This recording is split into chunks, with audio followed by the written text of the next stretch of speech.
Tonight on your MTN 530 News, an exciting new era for the Great Falls Rescue Mission. The best 15 years of my life, other than having my family and my grandkids.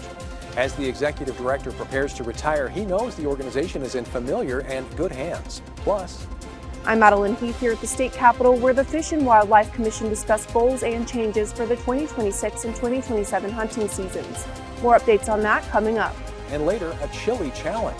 These events help provide vital funds for our athletes so that they can compete year-round free of charge to our families. It also helps our athletes access leadership training, health initiatives. How a school community came together to support Special Olympics.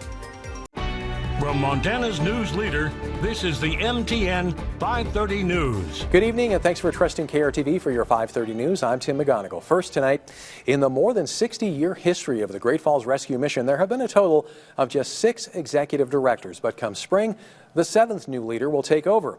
I met with the outgoing man in charge and his successor, who's been described as a perfect fit for the position.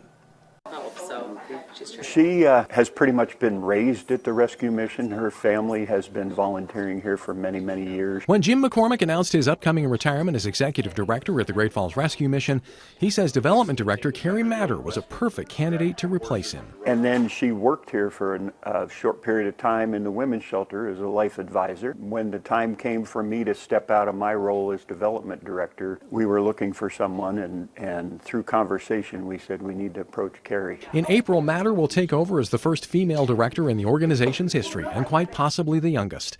But she sees the role as more of a calling than that of a trailblazer. There are times where the weight of what you do feels heavy because you're trying to keep people safe out of the elements. You have people that are going through recovery. You know, you have hundreds of people in your building, in your care, but yet you're trying to reach out all at the same time. Matter is a Great Falls native who doesn't foresee major changes to the mission, but will welcome new ideas and previous approaches. For stakeholders in the mission, she feels continuity is important. The first comment someone said was, well, we're very relieved because you know our quirks. And I thought, well, I know your strengths too. So right. I think that there is a sense of positivity. There's a sense of relief because I know our team, I know our volunteers, I know our donors, I know the community. When McCormick took over as director, the Cameron Family Center was relatively new. Matter says his management of the building, plus a men's and women's shelter, are what sets him apart. It's just really honing in on approaching homeless ministry with grace and mercy, but also having hard conversations that, come from a place of love. McCormick says he'll spend more time traveling, but also plans to continue volunteering with the mission. As he looks back on 15 years, he'll remember the emotions of seeing families reunited. We get to see that when they get their kids back and the tears start flying, and it's probably the best day that you could possibly think of, to see somebody get their children back, and it still brings tears to my eyes. There have been scattered snow showers and a few rain showers around throughout the day today as a disturbance has been working its way through Montana. That precipitation has been working its way towards the southeast. So a lot of locations within north central Montana are actually mostly cloudy and dry right now, but we're still seeing some snow showers, especially in Valley County. We also had windy conditions today along the Rocky Mountain front, and it was breezy out across the plains, and we're still dealing with that wind right now. Sustained wind speeds between 10 and 25 miles per hour, but at least it does feel pretty nice outside as temperatures are in the 30s in most spots. Winter weather alerts are in effect for portions of Montana for the next few days as a more significant storm is going to be impacting the state. Now more details about these alerts and how much snow you can expect to receive in my full forecast in a few minutes. Montana hunters, anglers, and outdoor enthusiasts could see some changes coming soon. The Montana Fish and Wildlife Commission met today to discuss some potential updates to hunting regulations, fishing access, and wildlife management. MTN's Madeline Heath was at the meeting and brings us the latest. The Montana Fish and Wildlife Commission has approved next year's hunting regulations, with some of the biggest changes coming to deer hunting. A big change came from an amendment that was proposed by Fish and Wildlife Commission Chair Leslie Robinson. The amendment implements a sales cap for the non-resident general deer licenses. The sales cap would be half of the number of general deer licenses separated from the elk combination licenses. Until we can kind of find out where the pressure is, I think that we can manage a lot better knowing where they're at. Commissioners cited overcrowding on public lands and increases in out-of-state hunters as the need to implement the change. According to a report for FWP staff, the change would see an estimated 2,500 fewer non-resident licenses issued for general deer, which would have an estimated $1.7 million annual shortfall in license revenue for the department. Will Israel with the Montana Outfitters and Guides Association noted the economic impact the change would make. That there are consequences when it does come to these reductions. And so when we look at the amount of revenue that goes to the department, when we look at the lack of revenue funding that starts to go into the block management access program, and then we also look at the real economic damage on small businesses. Another amendment from Robinson reduced the number of general deer tags a resident hunter can hold from 8 to 3. Now these changes will be implemented into the 2026-2027 hunting seasons. Reporting in Helena, Madeline Heath, MTN News. If you get a new Montana driver's license, it may look very different from what you're used to. The Montana Department of Justice's Motor Vehicle Division says it's introducing a new design for driver's licenses and state ID cards. Department leaders say it's intended to be more secure and harder to copy to protect against fraud and identity theft. It will include security features like multicolored ink and engraved designs, and will also have a marker showing if the license holder is a U.S. citizen, as required by a law passed during this year's legislative session. You will not need to replace your current driver's license until its standard expiration date. A group of local businesses in Great Falls is coming together this weekend to host a holiday fundraiser designed to give back to the community. The event is called Branches of Blessings and will feature decorated Christmas trees packed with donations from small businesses across the area. Organizers say several of the live auction trees each hold more than $3,000 in items and experiences, with all proceeds going directly back into local programs, holiday meals, and support for Mercy Home residents. But really our goal is that we just want to get back to the community. We're a small business, we're entrepreneurs in the city, and we know that our community puts a lot of work in the holidays, and we just want to get back to them somehow. The fundraiser also includes a silent auction, Christmas centerpieces, a Bless a Nursing Home resident tree. Doors open Saturday at 6 o'clock at 721 Central Avenue. The organizers say the community is invited to come out, bid, and celebrate the season while supporting local families. Sacagawea Elementary School turned into a winter water park this afternoon as students and Special Olympic athletes participated in that school's third annual Ice Bucket Challenge. They're raising money for tomorrow's Polar Plunge. MTN's Quentin Shores was brave enough to stand in the splash zone. In this weather, the last thing you want to be is wet. But for Sacagawea Elementary, this isn't the case. It feels like I'm back in 2014.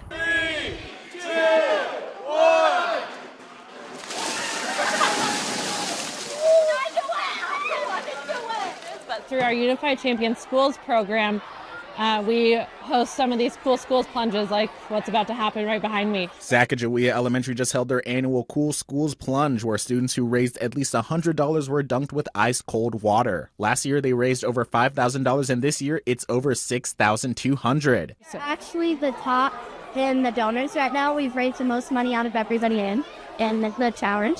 I raised $650 and you raised $500 in there. The event features schools across the district and was filled with students, faculty, families, law enforcement, and even local athletes. But what exactly are they raising money for? It also helps our athletes access leadership training, health initiatives, and just helps our communities become more inclusive, which is all a part of the mission of Special Olympics. The campaign is also a part of the upcoming Polar Plunge on December 5th's Christmas Stroll. You can see KRTV staff dipping their toes in the cold during the event to raise funding and awareness for Special Olympic athletes. My best friends are dumping me, and they promised me to do it really well. My dad's dumping me, and that's always fun.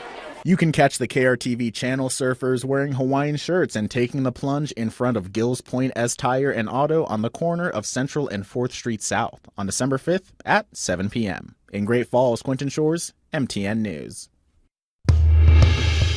They are beautiful and majestic, and there is that peace, and folks love to see them roaming.